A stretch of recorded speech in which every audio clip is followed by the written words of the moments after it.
today I want to be at your house. I want to go to your house. Now think about this. He wanted to go to his house, and a Jew could not go to a Pharisee's house. And Zacchaeus was not a Pharisee, but he was a tax collector, and the Pharisees were the one collected tax. And the Jews didn't like him because they had a brother that was a brother collecting tax. And one of the things that the tax collector didn't get a salary. And so when they levied tax on you, they had to put enough levy on you so they get paid. And a lot of them was rich, and they was hated by the Jew. But Zacchaeus gave his testimony and said, let me testify. They may not like me, but let me testify. He said, if I've taken anything from anybody unlawfully, I gave it back to them fourfold. He said, all I got has been honor. And he said, the Lord, he said, I give money to the poor. I've helped folk. And Jesus said, today I want to be at your house. And let me tell you something. When you confess what you're doing is right, the day Jesus want to be at your house. He want to be with you, and he'll stay there. He'll sup there. He'll come there. And my God, that's what he said. I've already provided everything you need.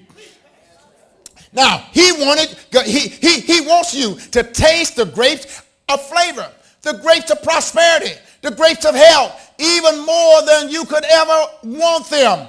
Stop looking at your weakness. Start consecrating on the strength of his that he's given you. Do you understand you're wasting time consecrating on what you lost? Start consecrating on what you're going to have. Start seeing God who he is, not at the problem. Don't concentrate on the problem. The problem is what you got to overcome. And so I'm an overcomer. I'm a winner. I'm a winner. And look at somebody say, if anybody, I'm trying to get you ready to move into November. I said, if anybody get any grapes, point to yourself, say, I'm going to get some. Oh, you know what I said like this. Come on, say, if anybody get any grapes, I'm going to get some. I'm going to get my part. I made my mind up that I'm not going to be left out anymore.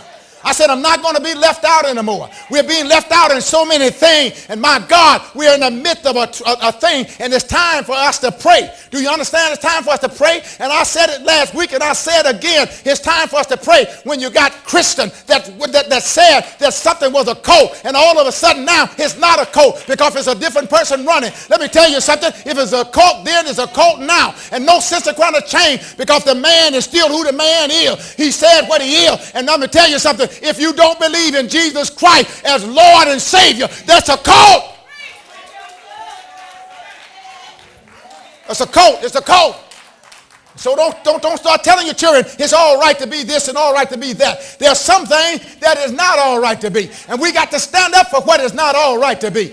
And it's not all right if you don't believe that Jesus is Lord. It's not all right. No, you're not going to go to heaven. Everybody's not going to heaven. If everybody was going to heaven, there wouldn't be no hell.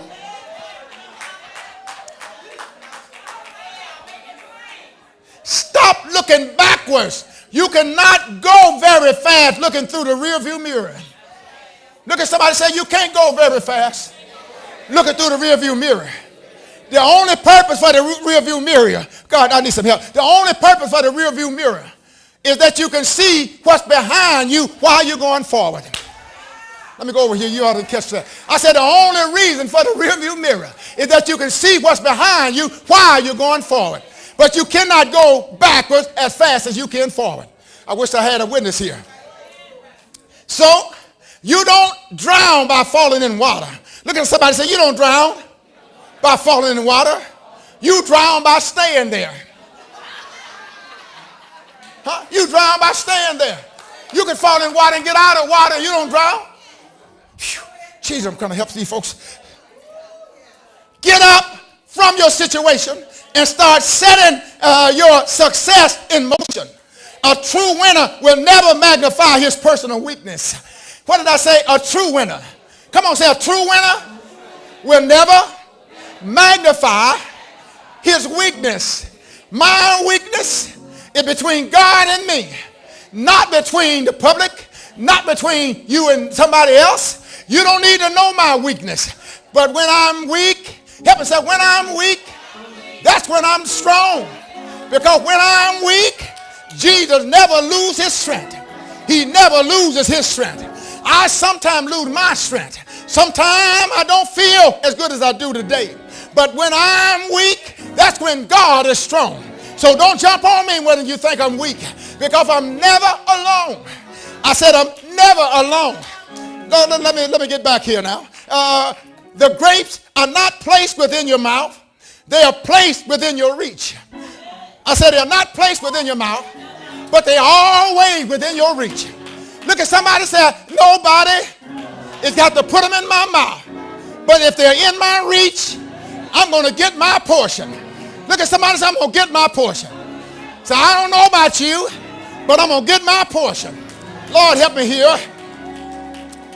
Nobody wakes up successful and happy. Many people think, well, if God wanted me to be healthy, I would be that way. God is in control. Just what is God in control of?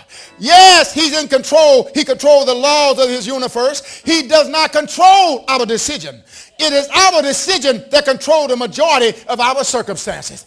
What I say? It's our decision that controls the majority of our circumstances. So where I am is what I was thinking about years ago. Because it takes years sometimes to put into action and bring into reality what you're thinking. Stop assigning the sovereignty of God as a responsibility for all of your situation. Let's learn to use our mind and ability he has given us to create new and better circumstances. Do you understand? Your tongue is a created force. What you say, if you believe it, my God, it can come to pass. If you say you're nothing, you're going to be nothing. If you say that I can do it, you can.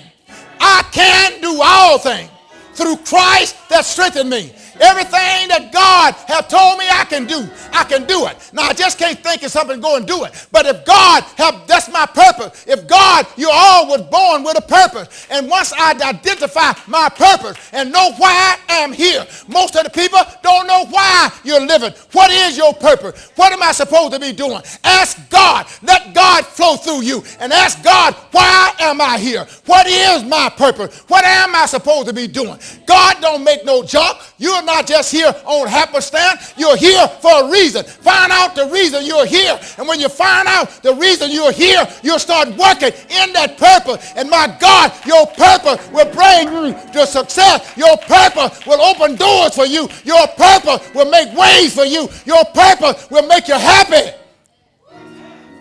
I say your purpose will make you happy. Unhappy folks don't know what they're supposed to be doing.